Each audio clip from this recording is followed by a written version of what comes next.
Okay, in this third tutorial in Animation Master, we're going to talk about modeling. Geometry is slightly different in Animation Master than it is in other programs. In other programs, it's usually either NURBS or polygons, or other programs call them splines, but surfaces or things like that. In Animation Master, it's all using splines. There are no polygons or NURBS or subdivision surfaces or anything like that. So we are working in splines. Now, every piece of geometry or everything that you make is called a model, and that will be under your objects here. So let's begin with a new model. Let's go to objects and right click and say new model. It brings up this blank window, and we're looking at it from the front. This is your y-axis and your x. Now, the way that you create surfaces in Animation Master is slightly different than box modeling or other things like that. You start with a spline and you can extrude from there. We use a lot of profile curves, we use a lot of rotoscopes, and that way you can get a curve that matches exactly your pattern or your rotoscope so that you can create a certain profile, and then you start attaching splines together. So first of all, let's learn how to create a spline. When creating a spline, all it takes is, you can do one of two things. You can go up to this button right here, the add mode, or you can just press A. When you press A, a little plus mark shows up by your mouse, and then to add a spline, all you do is you just click and hold, or you can just click. It will create a control point, and then you don't have to hold it. You just move your mouse to where you want the next one. Click again, click again, click again, and click again. And then to end your spline, you just right click, and that will end the spline. Excuse me. Now, what I was talking about in the previous tutorial about bias is very important in Animation Master. It determines what the curves look like and what your splines look like. So I can change the bias. All I have to do is click it and then drag the bias handles. I can make them bigger, I can make them smaller. The best thing to do is to just not touch them unless you have to. So I usually go back to default, 0, 0, 100, and 100. Now, as you can see, it went back to its default position. Selecting control points, you just click and drag over the ones that you want. You can also determine the curvature, whether it is curved or pointed, by selecting the CP, and then over here in your tools, there's this button right here to peak it or to smooth it. If I peak it, what it does is it turns the bias to straight, so that the spline comes up and goes straight into this point and then straight out, but there's still the bias from this side. So if I wanted this whole thing to be just a zigzag, I would need to select the whole thing and hit peak. Now, if I want to undo that, all I do is I just go back to smooth. Now, that's nice for when you're trying to create creased edges or anything like that. You can select a whole spline and say crease it in a certain direction. Now let's duplicate this spline here. Let's select the whole thing, hit Control C to copy, and then Control V to paste. And now what you've got is one directly on top. If I kept that one setting from the first tutorial of paste offset, then what would happen is it would paste it, but down here, slightly off. So it pasted it directly on top. Now what I'm going to do is, all I have to do is click in the middle here and drag down, or drag wherever you'd like it to go. With that, there are also manipulators. There is ways to constrain it in only one axis. I'm going to hit undo so it goes back. You can do two different things. You can use the manipulators, or you can use hotkeys. If I use the hotkeys are 1, 2, 3. 1 is constrained in the X direction, so it will only move in the X. Undo. 2 is constrained in the Y, so it will only move in the Y direction. Undo that. And 3 is constrained in the Z. You can't see it. I'm going to go to the side, hit 6, and then hold down 3, and then click it, and it will only move in the Z. So undo that, and go back to your front view using 2 on the numpad. So I'm just going to move it down in the Y by holding down the 2 and dragging down. And now I've got two separate splines. These have different positions, but the same exact bias. It's just a copy. but I want to create a surface, so I want to create a surface along here. Now there's something in Hash called continuity.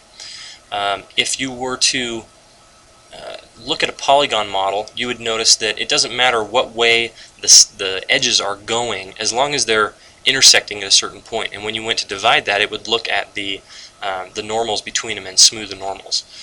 In Animation Master, what it's doing is it's looking at continuity of the spline. So this spline's continuity moves in this direction, and this one goes in this direction. So it's continuous in movement this way and continuous in movement this way. The way you get a surface is by combining these two splines or connecting them. So what I'm going to do is I'm going to add another spline that goes from here across these two splines over to the other side. Now one thing that might happen is, say I wanted to do that here. Animation Master will assume that if you just click on if you want to add a spline at the end of another spline, it will continue the continuity. So if I hit A and then click here, it's going to continue that continuity in that direction. It won't allow me to go perpendicular to it. So I'm going to select those and delete them. So what I'm going to do is hit A and then click here, click here, click here, and click here. Now this is one way of attaching. You can click this spline and just hold down and move it around. And what you do is you go over the other CP or control point, and while you're still holding your left mouse button, you click your right mouse button. That will attach them together. So now if I grab this and I move it, they are now attached. Same with this one. I'm going to left mouse click and drag over the top, and then while my left mouse is still down, I'm going to right click, and that's now attached. Now I can get rid of these. Now to show you another way of doing it, all you have to do is hit A and then click on top of this CP, it will attach it, and then click on top of this CP and it will attach it, and then you right click. Now that's given me a patch right there. Now the problem with the ends of things is you have to do it the first way, because I can't just click A, click the end, and click the end. Now what's happening is the spline's actually continuing around this way. So I'm going to break it. And you do that by selecting the side that you want to break. You don't have to click the CP. You click the spline on the side that you want, and see how it split it in half, the green? I can choose either side that I want to break. So I'm going to do that, and I'm going to push K, and that will break that spline. Now I'm back to where I was, so I want to add to the end here, so I push A, and then I click out here, I click another one, and another one. This will tell me that my continuity on this spline is going this direction, and it won't double back on itself. So I click and click, and then I can delete these two, and now I've got 3 splines connecting those two pieces. I'm going to do that real quick right here too. So click, click, and right click, A, here, here, here, and here, right click, and then left mouse click and right click, left mouse drag, and while it's still down, right click, and then delete these two pieces. So now I've created this this surface, and if I want to look at it in 3D, I can see it here in wireframe. I'm going to go back to my front view, go into shaded mode with wireframe on it, and it's looking straight at me, and so the light is kind of bright. But if I turn it, you can see what it looks like. Now, one thing I want to do before I go any further is I want to go up to Tools, Options, Rendering, and switch the quality to default. And under here, where it says Show Back-Facing Polys, I want to turn that off. So I'm going to click OK. That way I can see which way my normals are facing. You can see how they're all facing out here and not here. It's really frustrating when you leave that on and then you finish an entire character and then go to render it, and there's all kinds of patches that are flip-flopped, and then you have to go find them all. So I just make sure from the start that my patches are all going the same way. So that's how you create a surface. Now, if I want to extrude, all I need to do is I'm going to go back into wireframe. So I want to extend this edge out. All I need to do is select this spline, or this direction. If I click here, you can see it's going in this direction. I want it to go in this direction.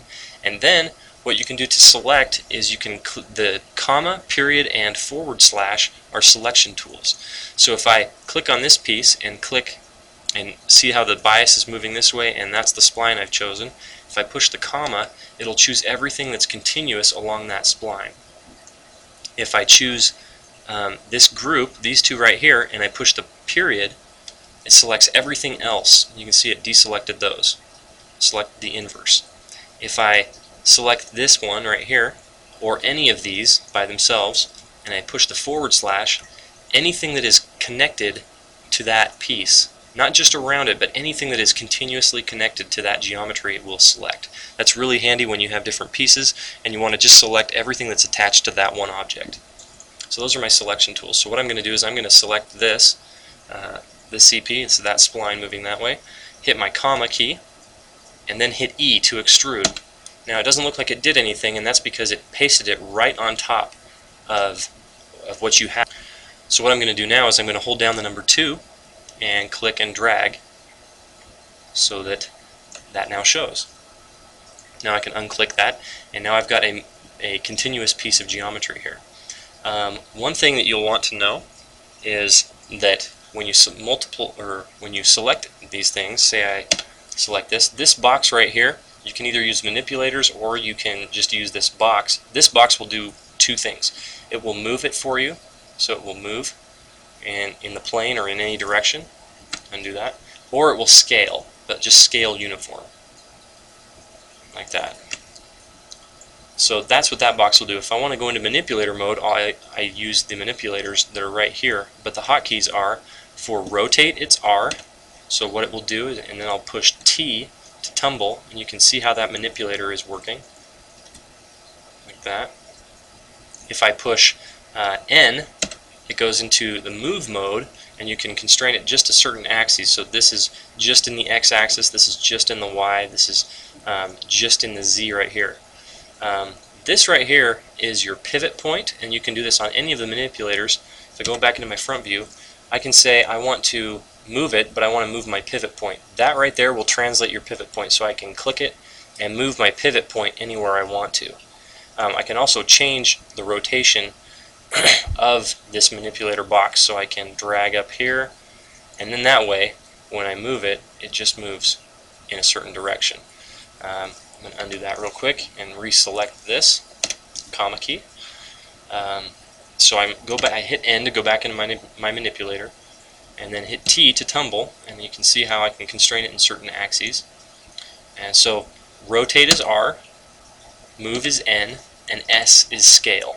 Scale looks a lot like the N, but instead of moving, it will just scale. If you grab a corner, it will scale uniform. If you grab a side right here, it'll scale in the X and the Z, and if you just grab the side, it'll scale in just the X. So it's the same on all of these. So those are the manipulators. Okay, now let's do this one more time. Let's go into shaded mode with wireframe, so push 0, and then select this spline here, and hit the comma key, and then tumble over so you can see it from the side. Now if I push N, you can see how I can grab this and translate it just in the Z, tumble, you can see what it looks like. I can translate it just in the Y, or I can translate it just in the X. So that's the movement, or what you can do is very simple. The nice thing about Animation Master is when you're modeling, it's a lot like clay. You don't have to select something, hit a manipulator, and then move it like you do in Maya. All you need to do is click and hold. So you just click, hold, and drag, and it'll move wherever you need it to go. I'm in a perspective window, so it's just going in the plane that I am tumbling at. But I'll just hit undo a couple times. Undo doesn't work very well in Animation Master. It tends to crash Animation Master, so you have only probably 2 or 3 undos before it'll really start getting buggy. One thing you'll learn to do in Animation Master is save your work very often and in increments. So that's the way that you move points around. You can just click and drag, or you can use the manipulators like I just showed you here. So I'm going to move these back. Oop, that's the pivot point. This one more time. Just move it back. Now if I take this whole thing, one thing that you can do is you can go to your properties and say pivot, and in my Z I want my pivot to be 0, so I go to 0 right here. That'll move my pivot point back, and then I can go to my scale and say in my Z I want it to be 0. Now if I go to my front, it's all flat right on this axis right here, on your Z axis. So if I look at it from the side, it just looks completely flat. And that's the way you can flatten geometry out. It's just by clicking, by telling the pivot to go to 0, and then flattening the scale in that direction. Now the one thing that you'll want to understand about Animation Master is because it is not polygons, it can't do such things as n-gons. All it can do is 3-point, 4-point, and 5-point patches. So let's build one of each. Like I said, in continuity you have to build things in certain ways, so watch how I build these so that we have continuity. If I was going to build a 3-point patch, I would just press the A key and go click, click, click, click. One more here, here, and then over the top, click it there, click, click, and right click, and then do it again. One here, one here, one here, and one here. So now if I go into shaded mode, you'll see that this doesn't show up. That's because its normal is flipped. So what I do is I select that patch. I can do it by selecting all the points on that patch, or I can select the patch selection tool and just click it, and then hit escape, and then go over here, or excuse me, while it is selected, hit F. That will flip its normal. So now it's looking at me. To create a 4-point patch, you might think you'd be able to go click, click, click, click, click. What that actually did is it actually created a circle that will not attach to other splines. You can attach splines into this. I can go here to here, and I can go here to here. Let me drag that out here. But I can't go straight out in the continuity. The continuity for this is moving in a circle. So I'm going to delete this real quick here. And we're going to create a square. So I'm going to go here, here, here, here. A again, here, here, here, and here. Right click. Again, here, here, here, and here. Right click. And again, here, here, here, and here. Right click. Now you can see this one is probably flipped too, so I'm going to select that and hit F and flip its normals. Now for a 5-point patch, I'm going to go here, here, here, and here. Here, here, here, and here. Here, here, here, and here. And here, here, here, here. And then one last one. Now as you can see, it didn't create the patch for me. It doesn't mean it's flipped. If you look back, it's not even flipped. There's no patch there. That's because by default it will not create a 5-point patch unless you tell it to. So I'm going to select that 5-point patch and then go over here, and this button right here is make a 5-point patch. You click it. Now a lot of times they will come in like this, and that means that the normal was flipped, so you just flip it back with the F key, and then you can see there's a 5-point patch. Now these are very nice when you're trying to go around circular sections of geometry, such as eyes, noses, things like that. So that's the 5-point patch, and you use those quite a bit. Like I said, these types of geometry, or these types of patches, are the only ones that Animation Master will recognize. It will not recognize 6, 7, 8, whatever n-gons or n-point patches. It just does 3, 4, and 5, so those are the basics of it. Now, like I showed you in the cup example, if we want to lathe something, you just draw your profile curve, so press the A key and click, click, click, click, click, click. And then you can move them wherever you'd like to. The more points you have, the denser your geometry is going to be, and the more definition you can have. I can do one of two to make this peak, or to make it a crease. I can do one of two things.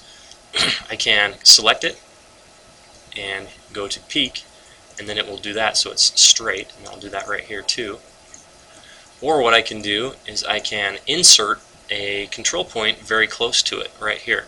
The way you insert is you select the direction that you want it to go, or where you want it to go. So I want it to split in the middle here.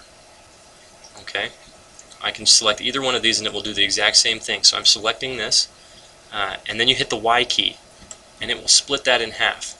So there's another point there. This will also work with any sort of these patches, but once I do that, like I can select here and hit Y, it invalidates the 4-point patch. So I delete it again, and then I select this and flip it. But here, what I can do is I can tell this to be smooth and this one to be smooth, And then I can take this control point and move it very close to the other one, not quite to it, but very close, so that it appears to be peaking. The bias goes in here and then slightly goes around. And you can do that on both sides, so I'm going to click that and hit Y and then move that up. So it's very, very close. It's almost like a beveled edge, just a very beveled edge. So there we go. Now it looks like it's peaked. The problem with that is that it's making much more dense geometry. So I'm actually going to take those out. And then I'm going to just select one of these and lathe it. So lathe it around. Okay, so now I've got this cup. Now, like I said before, if I select this spline here, let me go into a tumble mode here. If I select this spline here, you can see the way the continuity is moving. It's moving around in this direction with the spline. It won't affect the continuity. Doesn't go this way. For example, if I tried to do this here, here, and here, and then here, here, and here, if I tried to connect these two, they will connect. But the problem is that the continuity is going this way and this way, so you'll see pinching inside of this when it's a surface. So you don't want to do that. You just want to stay to drawing straight lines or drawing in continuous lines. So one great thing about those selection tools, about the spline, the opposite, and the object selection, or the comma, period, and forward slash, is you can use those to help hide certain items. For example, I'm just going to hit Shift Z to select everything and center it in the view. Say I only want to see this object, and what I can do is I can select just this object and then hit H. Everything else disappears. It's kind of the opposite of other programs, where when you hide that object that you selected. When you hit the H button, it hides everything else. And then when you hit it again, it makes everything else reappear. One thing that you can do is you can select just a piece of what you want to keep, or what you want to see, hit the forward slash to select the whole thing, and then hit H to hide it. And then hit H to do everything again, or to see everything again. One thing I can do is if I just want to work with this spline, I can hit that. I can select the whole thing by dragging over it, or I can select the direction or the continuity of the spline, hit the comma, and then hit H, and then I just have that spline to work with. It will still affect everything else, but it will only be working with this. And then the period, say I don't want to manipulate these 2 points, but I want to be able to manipulate everything else. So I can select those and hit the period, and it selects everything else, and then I hit H, and it hides the things that weren't selected.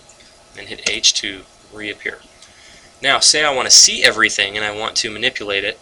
I want to only manipulate certain parts of it. Say I only want these 2 points to be manipulated, but I want to see what it's doing to everything else. Then all you do is you select what you want to keep.